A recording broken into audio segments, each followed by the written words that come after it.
আসসালামু আলাইকুম, কেমন আছেন সবাই? আজকে প্রচণ্ড ঠান্ডা। দেখেন আমি কতগুলো সবজি নিয়ে বসে পড়েছি। আজকে গ্রাম থেকে আমার এক ফুফাতো ভাই এসেছিল আমাকে এই সবজিগুলো দিতে। দেখেন কতগুলো লাউ শাক নিয়ে এসেছে। লাউ শাক আসলে সবারই পছন্দের একটা খাবার। আসলে আমরা শহর অঞ্চলে যারা থাকি তারা ইচ্ছা করলে সব কিছু খেতে পারি না। আমাদের যখন যেটা মন চায় আমাদের কিনে খেতে হয়।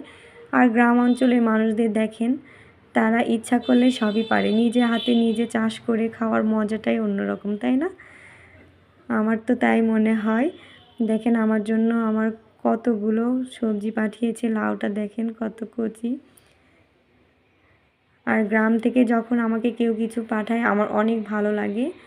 দেখেন আমার জন্য শলুকও পাঠিয়েছে। শলুকগুলো খুবই সুন্দর ছিল। অনেকেই হয়তো শলুক পছন্দ করে না, কিন্তু আমরা শলুক খুবই পছন্দ করি। শলুক পাতা আমাদের খুবই পছন্দ।